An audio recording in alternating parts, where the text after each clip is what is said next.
एक मित्र ने बड़ा अच्छा प्रश्न पूछा है। वे कहते हैं कि महाकाश्यप हैं, महामौगल्यन हैं। 7-8 दिन में ही वह अरिहंत बन जाते हैं और बुद्ध के समय में बुद्ध के धर्म को सुनकर ही भिक्षु भिक्षुणी अरिहंत, श्रोतापन, अनागामी बन जाते हैं। ऐसा कैसे होता है? सब कर्मों की कहानी है। यात्रा बहुत लंबी है। यात्रा एक जन्म की भी नहीं है। जन्मों जन्मों की यात्रा के बाद कोई ऐसे मुकाम पर पहुंच जाता है, ऐसे रास्ते पर पहुंचता है जहां उसको पूरा गुरु मिलता है और गुरु के संपर्क में आकर ही आते ही उसकी कायापलट हो जाती है। कैसे? यह बहुत ही समझने वाली जैसी चीज है। शारिपुत्र हैं, महामौदगल्यायन हैं, महाकाश्यप हैं। यह साधारण भिक्षु नहीं है, यह साधारण जन नहीं है, साधारण से प्रतीत होते हैं। इनमें और हम में बहुत फर्क है। इनकी प्रज्ञा, इनका विवेक जागृत है और ये बहुत बारीकी से देखते हैं, बारीकी से सुनते हैं, बारीकी से ऑब्जर्व करते हैं। हम में एक ढीठपन है, एक जड़ता है। अगर समझने की कोशिश करें तो हम में अनित्यता और अनात्म भाव, हम में अनित्यता और आत्म भाव अभी विकसित नहीं हुआ। हमने आत्म भाव को अभी समझा नहीं, हमने अनित्यता को अभी समझा नहीं। हमारा जीवन बिल्कुल ही पशुवत जिया जा रहा है। बुद्ध के संबंध में एक कहानी है कि बुद्ध से मिलने के लिए मगध के राजा बिंबिसार आए थे। बुद्ध के उपदेशों से बहुत प्रभावित हुए और उन्होंने प्रार्थना की कि उन्हें एक उपासक के रूप में स्वीकार कर ले।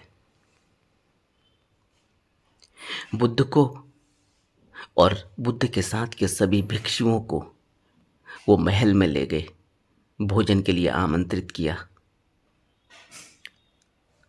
भोजन परोसा गया। खुद राजा बिंबिसार ने अपने हाथों से भोजन परोसा, ऐसा कहा जाता है। राजा ने इस बात पर अच्छे से सोच विचार करके कि बुद्ध और उनके भिक्षुओं के लिए सबसे उचित आवास कौन सा रहेगा, अपना वेणुवन दान कर दिया।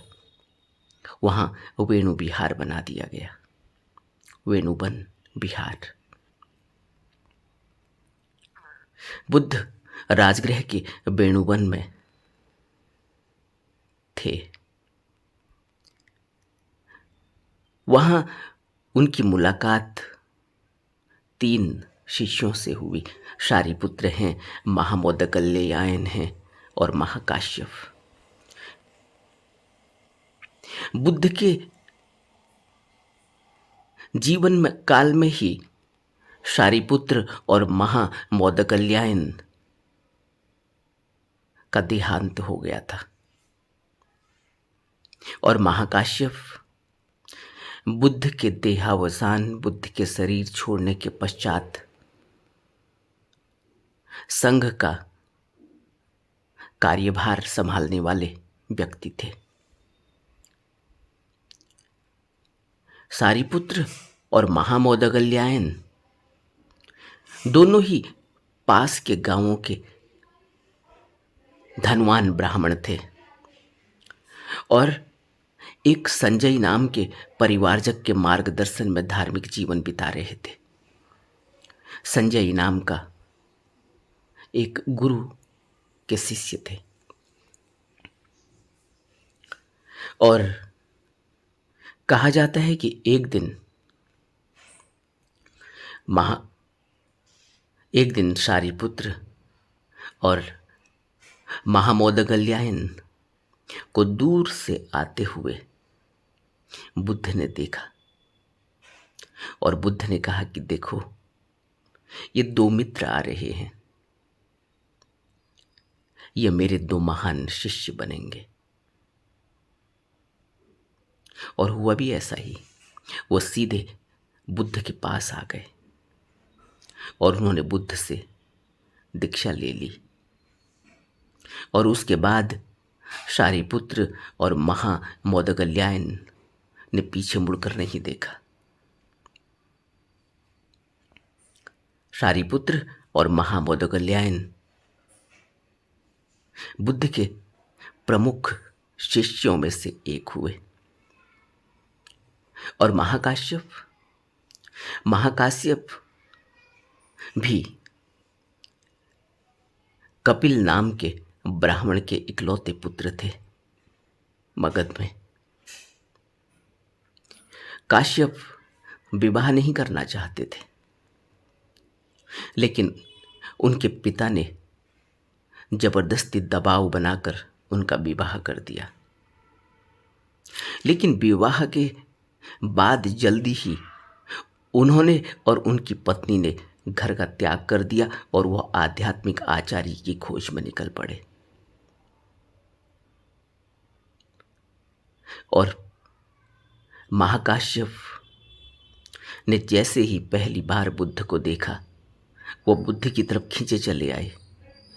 बुद्ध का उपदेश सुनकर उन्होंने तुरंत दीक्षा की याचना की और बुद्ध उन्हें अपने साथ वेणुवन ले आए और उनको दीक्षित कर दिया। उसके बाद महाकाश्यप ने पीछे मुड़कर नहीं देखा। यह कहानी बुद्ध के उन 3 शिष्यों की है जो प्रमुख शिष्य थे, लेकिन यह कोई साधारण व्यक्ति नहीं थे। जो इनका प्रश्न है कि कैसे ऐसा हुआ कि 7-8 दिन में ही कोई अरिहंत को उपलब्ध हो गया। यह यात्रा जन्मों जन्मों की है। संस्कार धीरे धीरे साफ होते हैं और एक ऐसी अवस्था बनती है कि मनुष्य गुरु तक पहुंच जाता है। अब सोचो, ये तीनों व्यक्ति जिनके अंदर खिंचाव है इस तरह का कि वो आध्यात्म की राह पर बचपन से ही चल रहे हैं।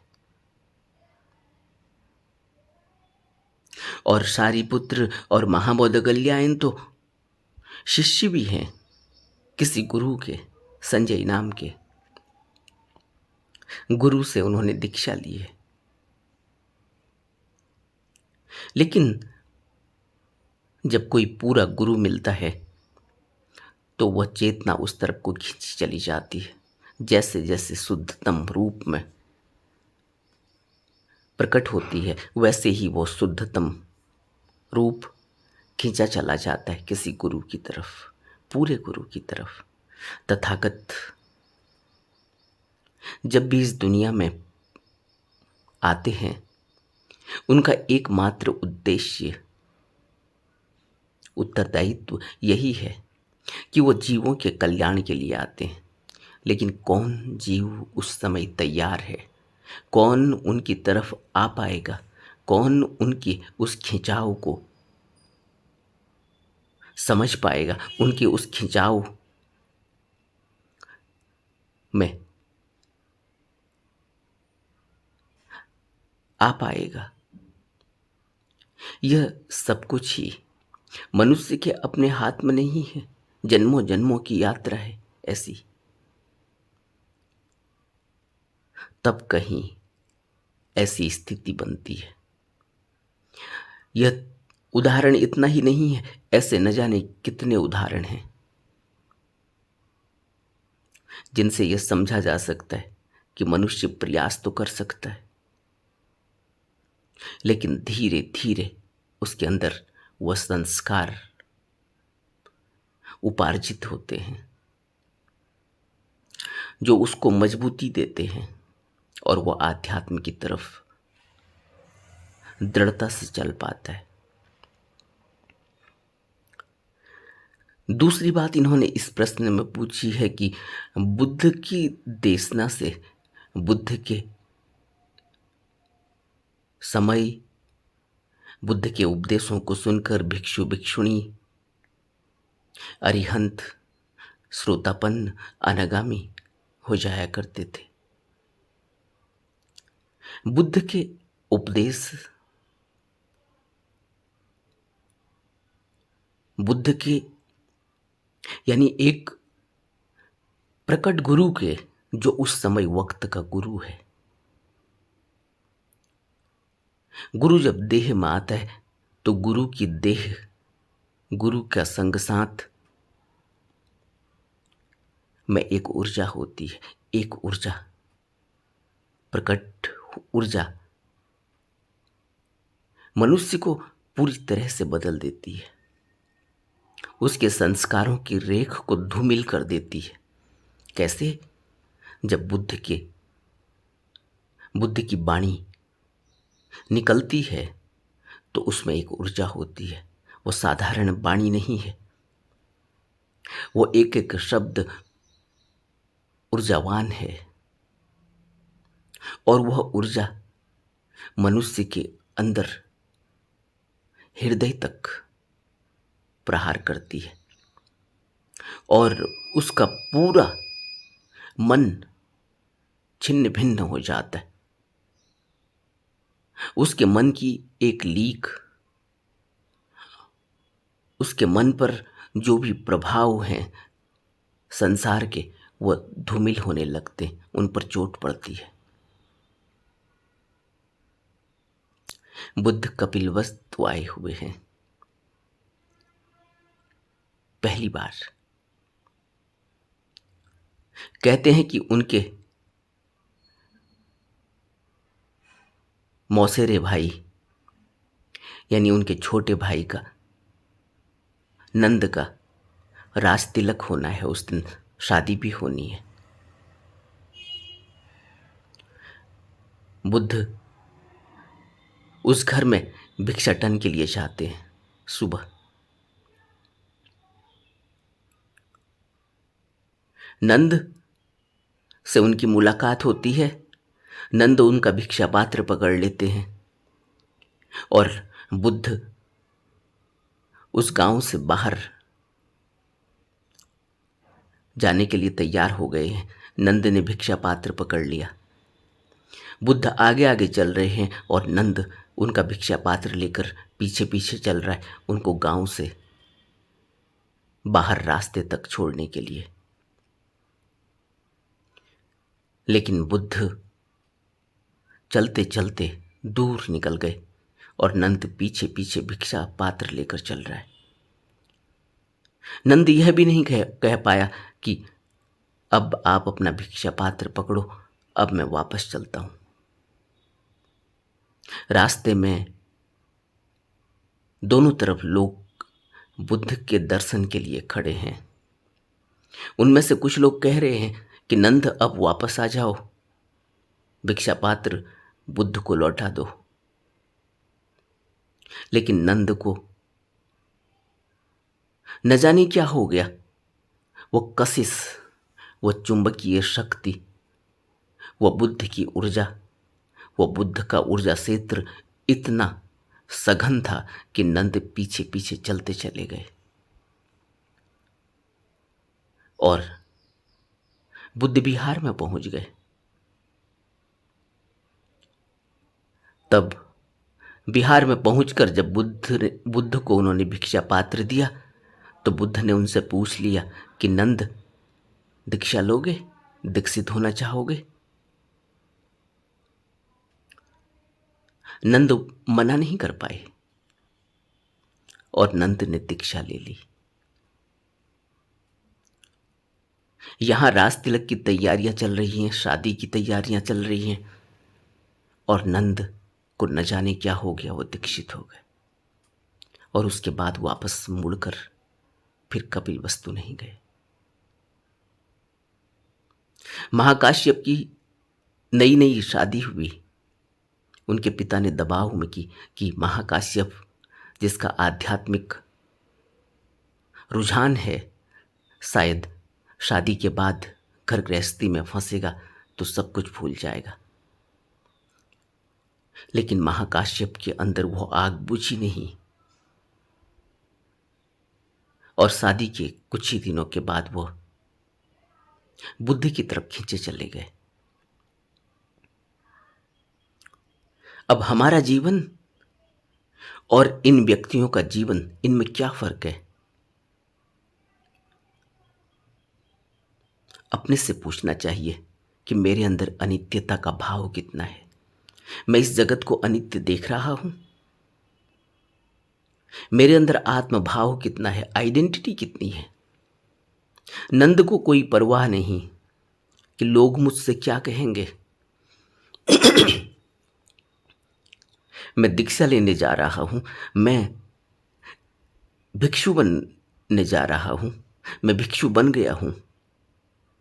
लोग क्या कहेंगे? इतनी बड़ी प्रजा है, आज राज तिलक होना है, राज सिंहासन पर बैठना है, राजगद्दी पर बैठना है, शादी होनी है, शादी की पूरी तैयारी चल रही है।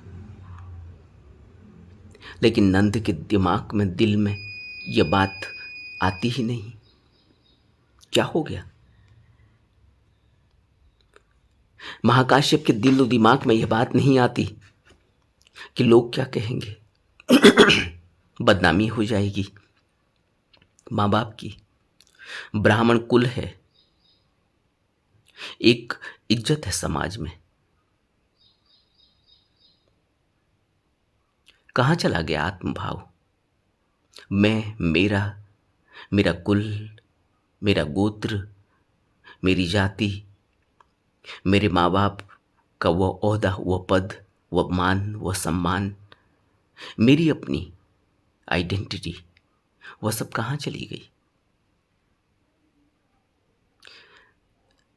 इन सब से ऊपर उठकर कोई बुद्ध तक पहुंचता है तो यह कभी नहीं समझना चाहिए कि यह कोई आम लोग हैं जो आज भिक्षु भिक्षुणी, जो आज बिहारों में तुम्हें आध्यात्मिक राह पर चलने वाले वह लोग एक साथ दिखाई देते हैं, अलग वस्त्र पहने हुए। एक अलग ही उनका व्यक्तित्व है, अलग ही उनकी जीवनचर्या है, अलग ही उनका रहन सहन है, और रुझान 24 घंटे उनका रुझान उस मार्ग की तरफ चलने का है। 24 घंटे वो अपने मन पर नजर बनाकर रखते कि यह मन क्या सोच रहा है, इस मन में क्या विचार उठ रहे हैं, क्या भाव उठ रहे हैं, कैसे यह मन विकारों से ग्रसित होकर उनको नचा रहा है।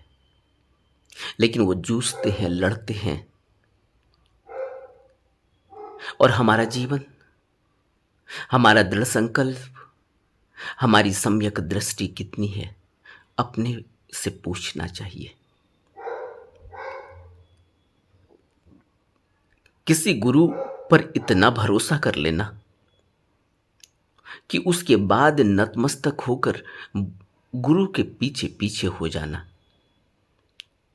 जरा सा भी कोई डाउट नहीं, जरा सा भी कोई संशय नहीं, जरा सा भी कोई अपना जीवन कैसे चलेगा, अपना भविष्य क्या होगा, इस पर कोई भी विचार नहीं, इस पर कोई भाव तक नहीं आता। पूरा जीवन दांव पर लगा दिया। दांव पर लगा देना पड़ता है। यह कुएं में छलांग लगाने जैसी बात है, एक अंधे कुएं में छलांग लगाने जैसी बात है, इस विश्वास के साथ कि वहां भी मेरा कोई सहारा है जो मुझे डूबने नहीं देगा, जो मुझे मरने नहीं देगा, जो मुझे संभाल लेगा, जो मेरी मदद करेगा, जो मेरा हाथ पकड़ लेगा और मुझे पार कर देगा।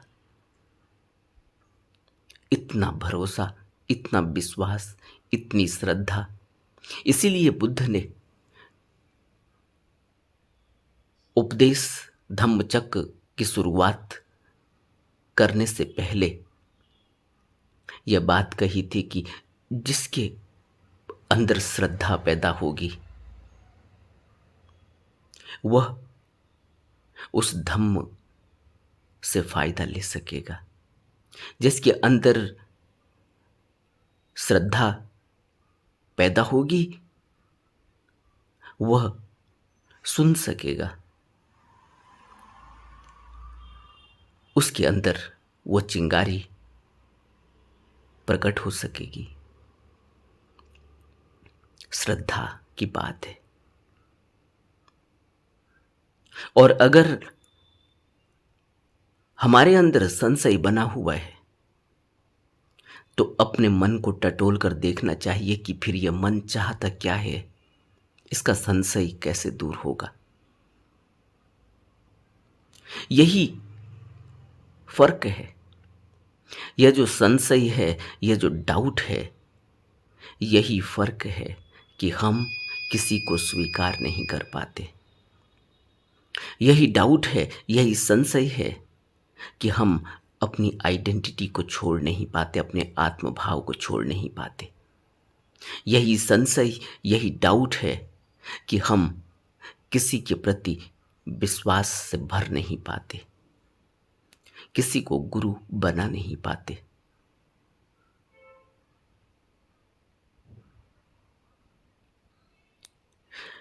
जब कोई गुरु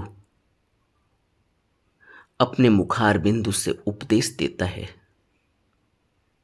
शब्दों की व्याख्या करता है, तो वो मात्र शब्द नहीं है, वह एक ऊर्जा है जो अंदर प्राणों तक असर करती है।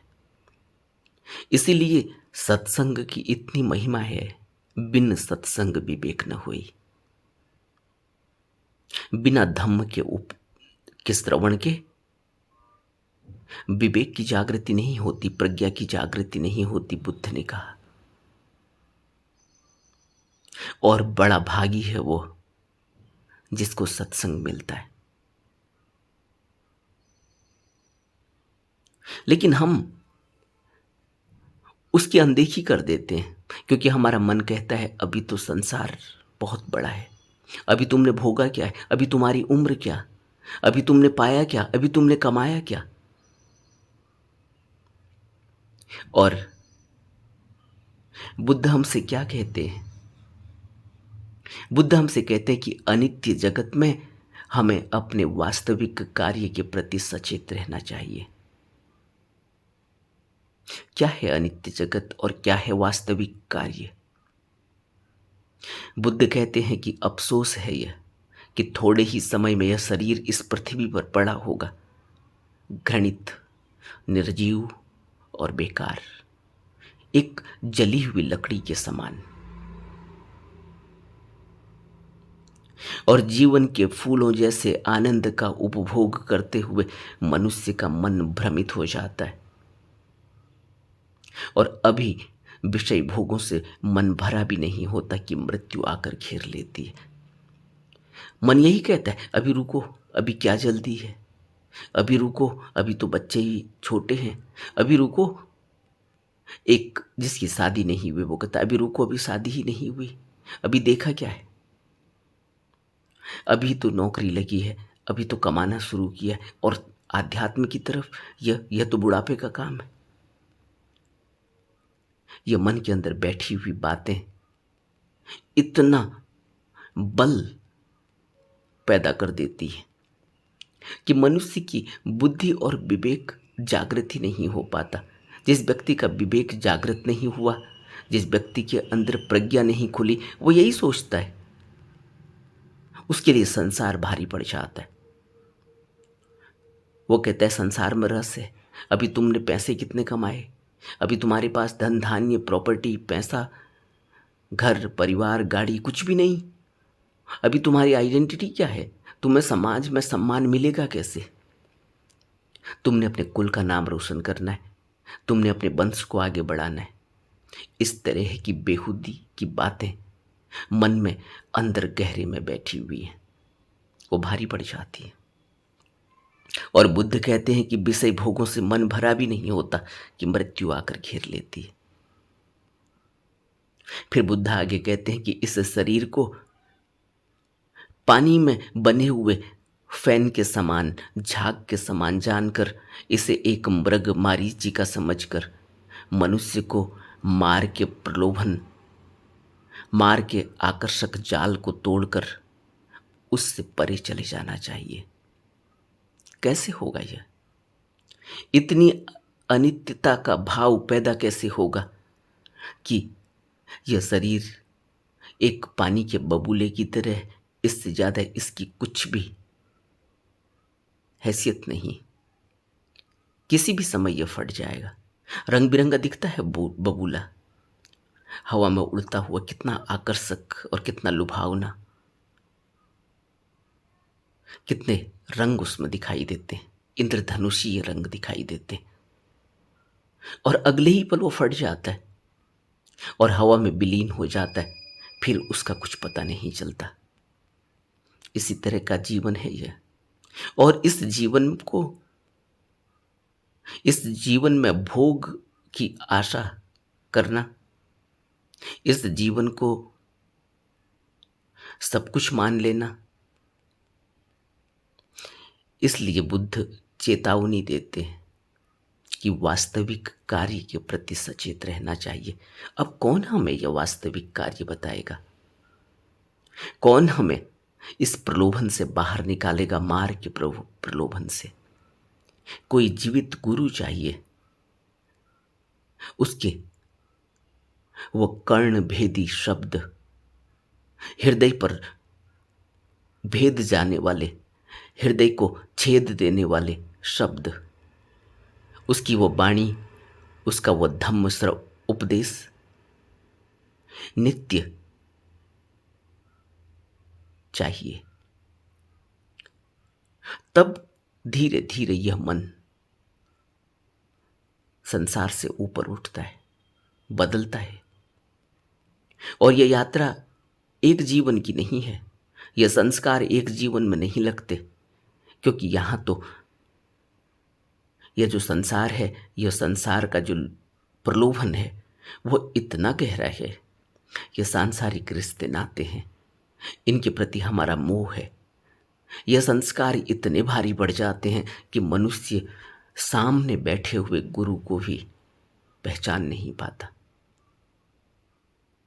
उसके अंदर इतनी विनम्रता, इतनी सरलता पैदा ही नहीं हो पाती। फिर उसका मैं जागृत हो जाता है, फिर उसकी आइडेंटिटी जागृत हो जाती है, फिर उसका आत्मभाव आगे आ जाता है।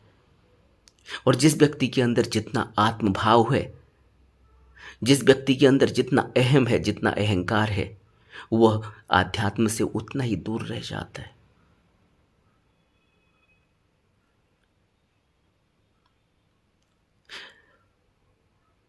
बुद्ध के बाद शांतिदेव एक गुरु हुए। वो कहते हैं कि यह सोचकर कि मृत्यु आज तो नहीं आएगी, आराम से बैठे रहना उचित नहीं है। वह समय अवश्य आएगा जब मैं यहां नहीं रहूंगा। शांतिदेव कहते हैं इस संसार के लोगों, परिवारजनों और परिचितों को त्याग कर सभी मित्रों और शत्रुओं को छोड़कर मैं अकेला कहीं और चला जाऊंगा। फिर मेरा किसी से क्या लेना देना है? एक दिन ऐसा आएगा, गुरु शांतिदेव कहते हैं कि एक दिन ऐसा जरूर आएगा जिस दिन मैं अपने मित्र, अपने शत्रु, अपने परिवारजनों को छोड़कर कहीं और चला जाऊंगा। फिर फिर इतना प्रलोभन, इतना लोभ, इतना मोह किस बात का है? और गुरुदेव आगे कहते हैं कि यहाँ कई धनवान हुए हैं और बहुतों ने यहाँ प्रसिद्धि प्राप्त की, किंतु अपार धन और प्रसिद्धि प्राप्त करने पर भी कोई नहीं जानता कि वे कहाँ चले गए। जरा अपनी जिंदगी में उन लोगों को एक पल के लिए याद करें जिनका बड़ा नाम था, जिनकी बड़ी प्रसिद्धि थी, जिनका बड़ा सम्मान था, जिनके समय उनके मुंह से निकले हुए शब्द कानून का रूप ले लेते थे। आज वो कहाँ हैं? हमारे देखते देखते ही वो लुप्त हो गए, कहीं खो गए, अनंत में खो गए। और वो सब प्रसिद्धि अब उनको कौन याद करता है? औपचारिकतावश कभी कोई माला लगानी हो उनकी प्रतिमा में, कभी उनका कोई ऐसा दिवस हो तो लोग चारवश, औपचारिकतावश उनको याद किया जाता है, पल दो पल के लिए। लेकिन वो चले गए, सब कुछ छोड़ गए, और वो बहुमूल्य जीवन जिस काम के लिए मिला था वो काम नहीं हुआ। बुद्ध हमें आगाह करते हैं इसीलिए कि वह काम तो तभी होगा जब हमारे अंदर यह बात गहरे में अंदर बैठ जाएगी कि यह जीवन नाशवान है और एक नश्वर प्राणी अपने ही समान दूसरे नश्वर प्राणी से मोह के बंधन में कैसे बंध सकता है, जबकि हजारों जन्म लेने पर भी उस प्रियजन से दोबारा हम कभी मिलाप नहीं कर पाएंगे। यह बहुत ही महत्वपूर्ण वचन है। जिस तरह यात्री सराय में रात भर के लिए एक दूसरे से मिलते हैं, इसी तरह हम भी अपनी सांसारिक यात्रा के दौरान दूसरों से थोड़े समय के लिए ही मिलते हैं, और इस थोड़े समय के मिलन में इतना मोह पैदा कर लेना और इतना उनके बंधन में बंध जाना हमारे जीवन में अनंत दुख के सिवाय और कुछ नहीं डालता, और हम अपने इस जीवन को तो बर्बाद करके चले ही जाते हैं, और यह संस्कार हमें बार बार फिर से पुनर्जीवित कर देते हैं। यह संस्कार हमारा पीछा करते, हमें नहीं छोड़ते। शारिपुत्र हैं, महामौदगल्यायन हैं, महाकाश्यप हैं, इनके भी संस्कार हैं, और इन्होंने, जैसे कि इन मित्र ने प्रश्न में लिखा है कि 7-8 दिन में ही अरिहंत को उपलब्ध हो गए। उनकी यात्रा है, अनंत जन्मों की यात्रा है। धीरे धीरे एक ऐसा पड़ाव आता है, लेकिन उनका प्रयास तो ऐसे ही है जैसे आंख बंद करके कुएं में कूद जाना, इस विश्वास के साथ कि कोई उन्हें वहां भी बचा लेगा, उनका गुरु। इसलिए महाकाश्यप नई नई शादी करने के बाद भी गुरु की तलाश में निकल जाते हैं। इसीलिए शारिपुत्र और महामौदगल्यायन को दूर से आते हुए देखकर बुद्ध कहते हैं कि यह मेरे 2 मित्र आ गए। यह कोई मामूली बात नहीं है। और हम कहाँ खड़े हैं? हमारा जीवन, हमारी रोज की दिनचर्या, हमारे क्रियाकलाप हमें क्या प्रदर्शित करते हैं, हमें विचार करना चाहिए। नमो बुद्धाय।